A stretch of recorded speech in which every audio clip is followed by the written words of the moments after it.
Hello guys! Welcome sa aking panibagong video.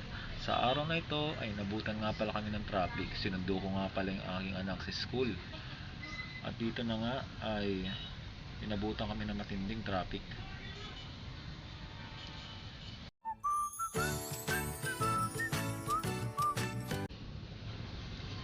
Kaya minabutan naming umuwi na rin kahit na matinding traffic ay aming sinalubong na upang makauwi na kasi talagang ang haba ng traffic niyan.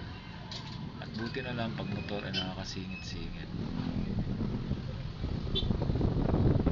Ayan, kasi minsan pag ginabi ng uwi ang aking anak dahil sa mga groupings nila sa school, dahil ito ay senior high, ay minsan ay gabi na daw nagpapasundo.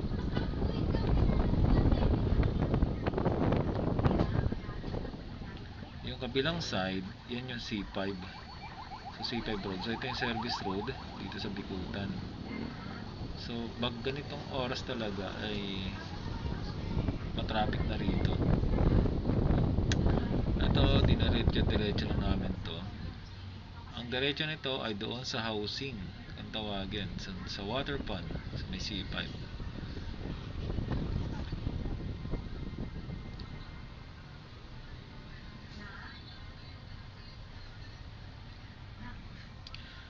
At kaya, syempre kailangan pag ikaw ay nasa biyahe at nakamotor, kailangan mong dumiskarte paano sumingit. Basta lagi kang safe. Basta laging safe at siguraduhin maingi tayo sa bawat pagmamaneho. Siyempre, huwag kakalimutan tumingin sa kaliwat kanan. Siyempre, meron tayong side mirror. Ayan. Ang oras nito ay mga 6:30 na. Kaya yung mga office hour ay nagsabay-sabay. Labas ng mga estudyante. Mga lumabas sa trabaho. Kaya ito talaga yung peak hour eh. Kahit saan talaga. Kaya minabuti namin diretso na to kasi yung lilikuan namin na shortcut ay pagkakulit talaga. Dito salubungan na talaga, sinasalubong na kami ng mga yung mga sa opposite side. Ayan, nag-counterflow na talaga sa lane namin. Pero okay lang kasi masyadong mas marami ang sasakyan doon sa kabila.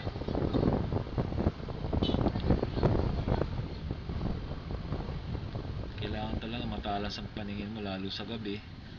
Lalo na yung mga dyan, yung mga mahilig sumingit, yung mga bara-bara. Sasamahan talaga ng ingat. Ito nga pala yung lugar dito sa kabila niya, yung heritage park. Ayan, malapit kami sa water pond. Dito nga pala kailangan rito, no left turn. Ayan. May mga dyan, may huli dyan, so enforcer dyan, so kailangan mong mag right turn talaga rito. Ayun ang water pond. So dito, ito sa taas niya na yung C5 road. Dito sa baba yan, yung heritage na yan, yung nasa right side na yan. Ayan, yan yung bakod ng heritage na hindi yan papayanin. Dito ay mag-u-turn kami. Ayan, doon sa papasok dun sa water pond. Hanggang dito talaga siksikan talaga sa sasakyan. Ito kasi mga galing Makati to. Ayan, iba't bang lugar, pero usually galing to Makati kasi kadikit nito yung Makati. Galing yan doon sa EDSA, sa McKinley, BGC, sa may ayun doon sa Forest Park. Connected yun doon sa EDSA Makati, Pasay Road. Ayan, syempre kailangan mo makipagsingitan, may halong pag-iingat. Syempre pag tayo singit ng singit, lalo sa mga nagmumotor,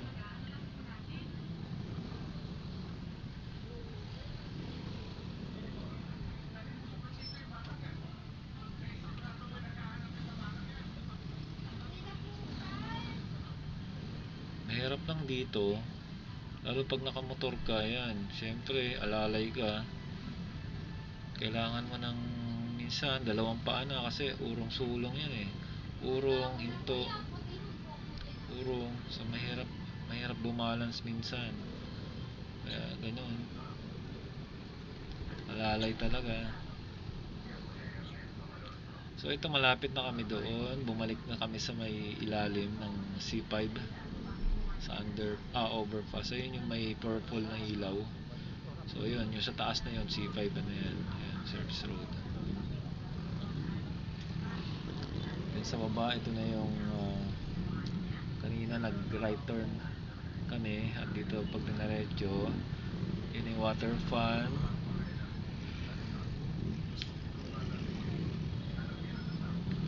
Kahit anong sikip, luluwag din yan. Sabi nga nila, tiyaga lang talaga para makauwi. Kailangan relax ka lang sa pagmamaneho. At syempre, lagi kang alisto. At hindi ka rin dapat nakahaba rin ng pasensya. Kailangan hindi ka mainit. Hindi mainit ang ulo mo, hindi ka mainitin. Para ligtas at malayo sa kapahamakan kahit paano.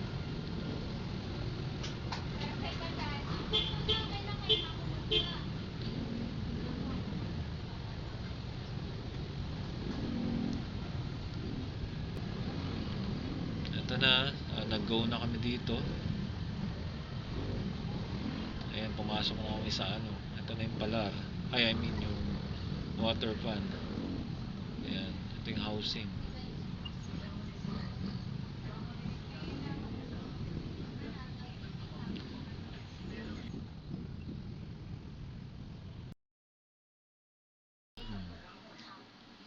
At dito, ito na yung veterans. So, dito na kami. Shortcut para makabalik doon at makarating doon sa sa South Signal. Ito yung Veterans Village. Nandito. So ito yung tagusan doon papunta sa FTI sa tenement.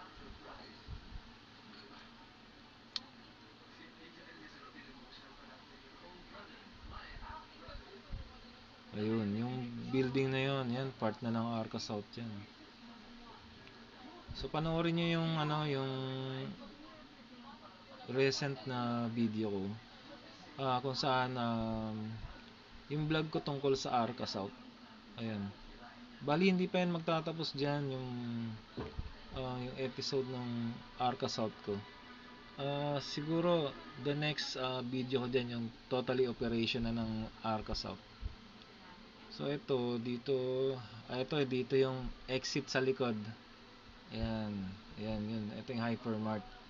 Yung exit dito sa banda rito sa kanan, yun yung papunta doon yung sa papasok sa Arca South mismo. Ito yung likod.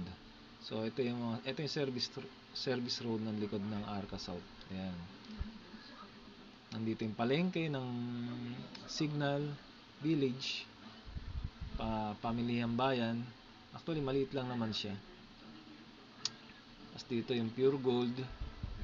Kanina dinaanan natin yung SM Hypermart. So maliliit lang siyang supermarket. Ito Pure Gold to. Ito madadaanan natin. Ayan, Pure Gold.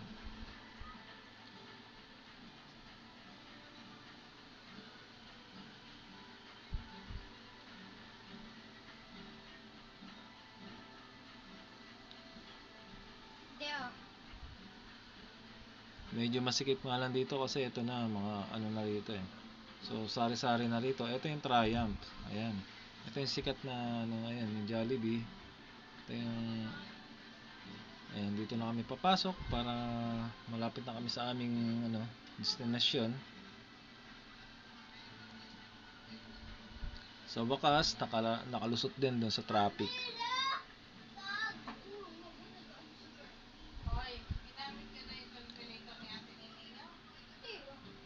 At syempre pagkatapos ng biyahe na medyo matraffic, at swerte pa rin naman, hindi ganun kahaba ang biyahe namin. Nasa 5 kilometers lang naman ang layo mula sa school. At sa wakas, ito na, nandito na kami. Maraming salamat sa panonood. Abangan nyo po ang aming susunod na video.